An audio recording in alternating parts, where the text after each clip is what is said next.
આજે અત્યંત કરુણ ઘટના ભરૂચના કાવીઠા ગામમાં એક આદિવાસી યુવક કીર્તનભાઈ અમૃતભાઈ વસાવાએ આત્મહત્યા કરી એની બની છે. આ આદિવાસી યુવકે આત્મહત્યા કરતાની સાથે એમની સુસાઇડ નોટ એટલે મરણોત્તર નોંધમાં સ્પષ્ટ લખ્યું કે હું આ આત્મહત્યા પોલીસ ઓફિસર્સના ત્રાસના કારણે કરું છું.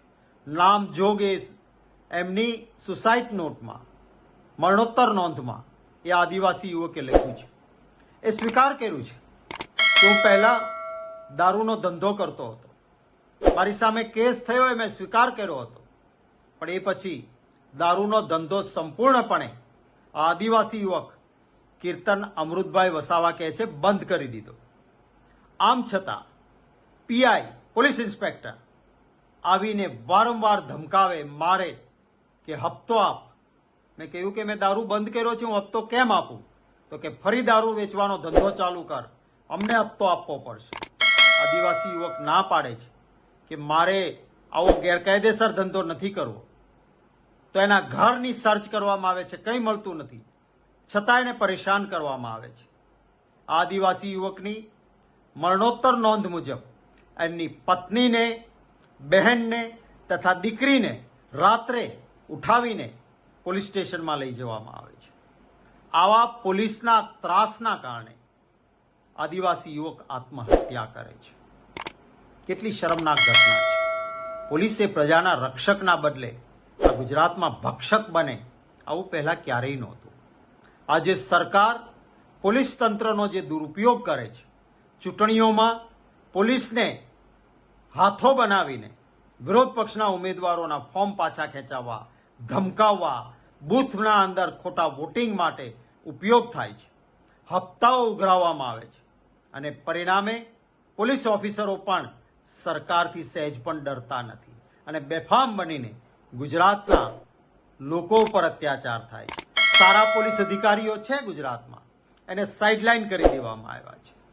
હું કહીશ કે ભરૂચ કોંગ્રેસના અમારા તમામ કાર્યકર્તાઓને આગેવાનો આદિવાસી યુવકને ન્યાય મળે એટલા માટે હોસ્પિટલ પહોંચ્યા, જબરજસ્ત આક્રોશપૂર્ણ રીતે ત્યાં દેખાવો કર્યા અને પોલીસને મજબૂર કરીને મરણોત્તર નોંધના મુજબ જે સુસાઇડ નોટમાં નામ લખેલા હતા એના સામે એફઆઈઆર કરવાની ફરજ પાડી.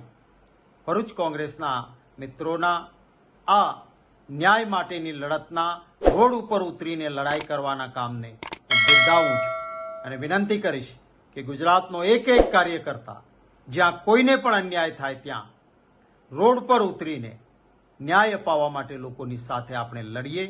જ્યાં જરૂર પડે ત્યાં જેને બોલાવી શકાય, અમારી જરૂરિયાત લાગે ત્યાં અમે પણ સાથે આવીને બધા જ પ્રદેશના સ્તરેથી પણ આવીને સાથે ઊભા રહીશું.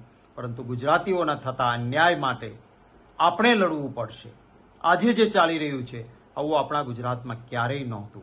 હું આશા રાખું છું કે સરકાર આ વારંવાર આ પ્રકારની કાયદો અને વ્યવસ્થાની બનતી ઘટનાઓ માટે આત્મ સંશોધન કરે. પોલીસનો દુરુપયોગ કરે છે, રાજકીય દુરુપયોગ કરે છે, માટે પોલીસ સરકારનું માનતી નથી, કારણ કે તમે એનો દુરુપયોગ કરો છો. હપ્તાઓ ખાવાનું સરકારે પણ બંધ કરવું જોઈએ. ગેરકાયદેસર કામો માટે સરકારે કોઈ પોલીસ અધિકારીને કહેવું ન જોઈએ કે જેથી સરકારી અધિકારી પણ તમારા સામે આંખ ઊંચી કરીને વાત ન કરી શકે. આશા રાખું છું કે કંઈક ડાપણ સરકારમાં આવે અને ગુજરાતમાં જે કાયદોની વ્યવસ્થાની પરિસ્થિતિ કથળી છે એને સ્થિર કરવામાં આવે. લોકોને પડતી મુશ્કેલીઓ સામે સરકાર આંખ બંધ કરીને ના બેસે.